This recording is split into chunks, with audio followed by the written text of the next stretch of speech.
Hello student, MS classes में आप सबका स्वागत है। आज हम लोग जो है कक्षा 9 साइंस का जो हमारा पहला अध्याय है हमारे आसपास के पदार्थ, उसी पर हम लोग थोड़ा सा आगे बढ़ाते हुए चर्चा करेंगे। क्या है क्वेश्चन में, क्या पूछा है? क्वेश्चन के इसमें क्या हम हेडिंग डाली है? हेडिंग डाली कि पदार्थ की अवस्था में परिवर्तन, यानी पदार्थ की अवस्था में कैसे कैसे परिवर्तन होता है, इस चीज को हम लोग देखेंगे। सबसे पहले बात करेंगे तो दो तरीके से परिवर्तन किया जा सकता है। पदार्थ की अवस्था में दो तरीके से परिवर्तन करने का तरीका दो है। कौन कौन सा? एक तो तापमान में बदलाव करके परिवर्तन कर सकते हैं, दूसरा दाब में बदलाव करके परिवर्तन कर सकते हैं। अब इसी चीज को देखना है कि तापमान में बदलाव करके परिवर्तन कैसे करना है, दाब में बदलाव करके परिवर्तन कैसे करना है, इस चीज को हम लोग को देखना है। अब जैसे मान लीजिए कि यहाँ पर तीन तरीके से ठोस द्रव गैस से बदलना है, ये भी ठोस द्रव गैस से हमारा बदलेगा। अब देखिए यहाँ पर अगर कोई बर्फ का टुकड़ा लिया जाता है, इस तरीके से कोई बर्फ का टुकड़ा है, तो बर्फ का टुकड़ा जो हमारा होता है वो तो कितना होता है, उसका तापमान अगर बात करें बर्फ के टुकड़े की तो 0 डिग्री सेल्सियस होता है। इसको हम लोग क्या करेंगे कि बर्फ के टुकड़े को थोड़ा सा ऊष्मा दिया जाएगा, गर्मी देंगे, तापमान में उसका बदलाव करेंगे। 0 डिग्री सेल्सियस से तापमान को बढ़ा करके हम लोग चलो 25 कर लेंगे, 30 कर लेंगे और बढ़ाते चलेंगे, 50 कर लिया, तो ये ठोस अवस्था से सीधे द्रव अवस्था में परिवर्तित हो जाएगी। तापमान बढ़ा दिया, ठोस से द्रव में बदल गया। अच्छा, और हम लोगों ने तापमान बढ़ा दिया, बढ़ाते बढ़ाते इतना बढ़ा दिया कि वो गैस में बदल गया। किसको? इसी बर्फ के टुकड़े को। देखो यहाँ पर ये लिक्विड फॉर्म में हो गया, ठीक है, और ये गैस भी यहाँ पर होने लगा। कैसे? इसका तापमान हमने क्या किया, यहाँ पर 0 था, द्रव में आया, द्रव के तापमान को और बढ़ाया और बढ़ाया, इतना बढ़ा दिया कि ये 100 डिग्री सेल्सियस से भी ज्यादा करने लगे हम लोग जब, तब इसका तापमान 100 डिग्री सेल्सियस पर तो रुक ही जाएगा। 100 डिग्री सेल्सियस पर इसमें से भाप बन के उड़ने लगता है, तो उसको बोलते हैं हम लोग गैस। हो जाता है, गैस हो जाएगा।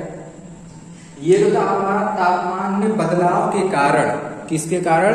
तापमान में बदलाव के कारण ये कंडीशन थी, ठीक। अच्छा, अब इसमें कुछ चीजें और आती हैं, वो देखिए। और क्या है, तो दाब में बदलाव के कारण दाब में कैसे बदलाव होगा, तो इसमें हम लोगों ने क्या करना है कि ठोस से द्रव में बदलना, द्रव से गैस में बदलना। तो ये दाब में उल्टा होगा। कैसे? गैस पर दाब लगाएंगे द्रव में बदल जाएगा, द्रव पर दाब लगाएंगे तो ठोस में परिवर्तित हो जाएगा।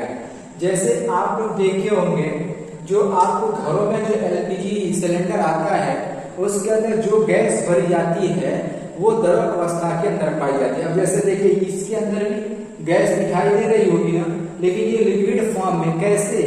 इसी दाब के कारण, दाब लगाकर इस गैस पर दाब लगाया गया, दाब इतना लगाया गया कि ये गैस द्रव अवस्था में आ गई, उसके बाद तब जाके इसमें भरा गया है, ठीक है ना। तो इसमें से वही चीज है, गैस पर दाब लगाया, द्रव अवस्था में आई, फिर उस पर और ज्यादा दाब लगा देंगे जब, तो वो ठोस अवस्था में परिवर्तित हो जाएगी। ये अवस्था परिवर्तन करने का दो तरीका। देखो इसमें क्या है, अच्छा ऐसा नहीं कि ये बदल, ये कोई गैस है तो गैस को द्रव में नहीं बदल सकते। हाँ, इसका तापमान कम कर देंगे द्रव में हो जाएगा, तापमान और कम कर दिया ठोस में बदल जाएगा। जैसे उसी भाप को ठंडा कर दिया, द्रव में बदल गया, और ठंडा कर दिया 0 डिग्री सेल्सियस के तापमान तक लेकर चले गए, तो हमारा क्या हो गया, वो ठोस अवस्था में परिवर्तित हो जाएगा। तो ऐसा नहीं कि ये दोनों तरफ परिवर्तन नहीं होगा, दोनों तरफ होगा। इस पर दाब में कमी करेंगे, दाब को हटा देंगे, कम कर देंगे तो ठोस से द्रव में आ जाएगा, और दाब कम कर दिया जाएगा तो द्रव से हमारा गैस बदल जाएगा। तो ऐसा नहीं कि जो है दाब केवल इसी तरीके से, उल्टा भी हो सकता है। ये तो हमारा। अब देखो तापमान में बदलाव के कारण कौन कौन से कंडीशन बनेगी, इसको भी हम लोग देखेंगे।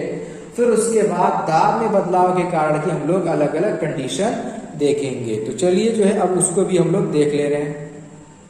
देखिए तापमान परिवर्तन के प्रभाव में क्या क्या चीज अभी बता रहा था मैं, दो तरीके से अवस्था परिवर्तन होता है। तो उसमें से तापमान परिवर्तन का प्रभाव एक होता है। तापमान परिवर्तन के प्रभाव में के कौन कौन से कारण से?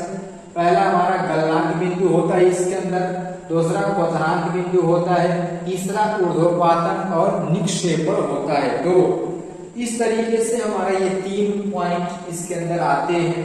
अब देखिए इसमें गलनांक बिंदु के अंदर क्या चीज है? गलनांक बिंदु किसे कहेंगे? किसी ठोस का वह तापमान जिस पर वह अपनी ठोस अवस्था से पिघलकर द्रव अवस्था में परिवर्तित हो जाए, गलनांक बिंदु कहलाता है। कोई भी ठोस वस्तु जो अपनी ठोस अवस्था से पिघलकर द्रव अवस्था में बदल जाए, वो उसका गलनांक कहलाएगा। जैसे बात करें बर्फ का टुकड़ा होता है, वो भी गल करके द्रव अवस्था में आ जाता है तापमान बढ़ाने पर। लोहे को भी अगर गर्म किया जाएगा तो वो भी एक कंडीशन ऐसी आएगी, तो उसका भी कुछ न कुछ गलनांक होता है, वो भी गल करके द्रव अवस्था में आ जाएगा। लोहे का गलनांक शायद 1534 डिग्री सेल्सियस होता है, शायद कंफर्म कर लीजिएगा आप लोग एक बार कहीं से। तो इस तरीके से इसका गलनांक बिंदु होता है। ठीक, पिघल करके कोई भी बर्फ का टुकड़ा पिघल करके द्रव अवस्था में आ जाए, या कोई भी अन्य ठोस चीज का टुकड़ा पिघल करके द्रव अवस्था में आ जाएगा। अच्छा, अब इसके अंदर एक चीज और आती है, गलन की गुप्त ऊष्मा, लेटेंट हीट इंग्लिश में इसे बोला जाता है। एक और इसका नाम है प्रसुप्त ऊष्मा, कहीं कहीं पर प्रसुप्त ऊष्मा के नाम से इसको जाना जाता है। तो प्रसुप्त ऊष्मा या गुप्त ऊष्मा दोनों एक ही चीज है, इसको ध्यान में रखिएगा। अच्छा देखिए, गलन की गुप्त ऊष्मा का क्या मतलब है, क्या तात्पर्य इसका, ये देखिएगा। एक है कि वायुमंडलीय दाब पर 1 किलोग्राम ठोस को उसके गलनांक पर द्रव में बदलने के लिए जितनी ऊष्मा ऊर्जा की आवश्यकता होती है, उसे गलन की गुप्त ऊष्मा कहते हैं। इसका सिंपल वे में एक उदाहरण देकर के मैं आप लोगों को बताऊं कि इसका क्या मतलब है। जैसे किसी पात्र के अंदर अगर हम लोग यहाँ पर बर्फ का बहुत सारा टुकड़ा ले लें इस तरीके से, और इसको हीट करेंगे, अगर हम लोग थर्मामीटर लगा लिया, इसको हीट करेंगे, गर्मी देंगे, ऊष्मा देंगे। जब हीट करने पर जब इसे ऊष्मा दी जाती है, गर्मी दी जाती है, तब ये गलना शुरू कर देता है। तब ये क्या करेगा, गलेगा। लेकिन जब बर्फ है तो इसका तापमान 0 डिग्री सेल्सियस रहेगा, कितना 0 डिग्री सेल्सियस। जब इसको गर्म करेंगे तो गर्म करने पर नीचे से ऊष्मा तो दे रहे हैं, बर्फ पिघलेगी, लेकिन कितना भी बर्फ पिघल जाए, लेकिन अगर बर्फ का टुकड़ा इसके अंदर अभी मौजूद है तो इसका तापमान कंटिन्यू 0 डिग्री सेल्सियस ही दिखाएगा थर्मामीटर पर। तापमान नहीं परिवर्तन करेगा, तापमान लगातार 0 डिग्री सेल्सियस ही आएगा इसमें। यही तापमान जो लगातार 0 डिग्री सेल्सियस अभी आ रहा है, जब तक बर्फ का टुकड़ा इसके अंदर मौजूद है, तो ये ऊष्मा कहीं ना कहीं से ले रहा है ना। तो ये जो ऊष्मा ले रहा है, इसी ऊष्मा को बोलते हैं गुप्त ऊष्मा कहा जाता है। इसी ऊष्मा को क्या बोलते हैं, गुप्त ऊष्मा कहते हैं। अब यहाँ पर यही चीज गुप्त ऊष्मा, ये इसके अंदर वायुमंडलीय दाब, यहाँ पर ये लिखा है कि 1 किलोग्राम ठोस को उसके गलनांक पर द्रव में बदलने के लिए जितनी ऊष्मा ऊर्जा की आवश्यकता होगी, यानी जब तक 0 डिग्री सेल्सियस तापमान जितनी देर तक रहेगा, बर्फ लगातार पिघलता रहेगा और तापमान 0 डिग्री सेल्सियस, जब तक 0 डिग्री सेल्सियस दिखा रहा है, उसमें लगातार ऊष्मा ले रहा है। जो ऊष्मा वो लगातार ले रहा है, उसी को हम लोग बोलते हैं गुप्त ऊष्मा कहा जाता है, लेटेंट हीट कहते हैं। ये गलन की गुप्त ऊष्मा, गलने की गुप्त ऊष्मा इसको बोला जाता है, गलन की गुप्त ऊष्मा इसको कहते हैं।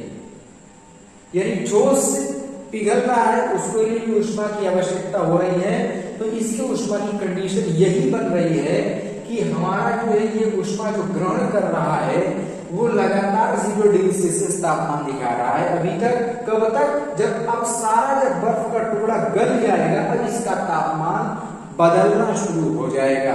जब इसका तापमान बदलना शुरू हो जाए तो अब इसके अंदर गुप्त ऊष्मा नहीं दे रहा। इस तरीके से जो हमारा गलन की गुप्त ऊष्मा के डिफ्लेशन और गलनांक का बिंदु होता है। उम्मीद करता हूँ कि इतनी टॉपिक समझ में आ गई होंगी। अब इसमें क्या रह गया, क्वथनांक बिंदु और ऊर्ध्वपातन और निक्षेपण, ये 2 पॉइंट और रह गया। 2 पॉइंट को जो है हम लोग अगले वाले लेक्चर में चर्चा करेंगे। आज के लिए इतना ही काफी, इतना ही रहने देते हैं। उम्मीद करता हूँ कि आप लोग एकदम जम करके पढ़ाई कर रहे होंगे। कॉपी पर सारे नोट्स को बना करके आप लोग रखिए। एनसीईआरटी में बहुत सारा इसका जो क्रियाकलाप दिया है, उस क्रियाकलाप को भी एनसीईआरटी किताब के माध्यम से पढ़िए उसको, तब आप लोग को और बेहतर तरीके से समझ में आ जाएगा।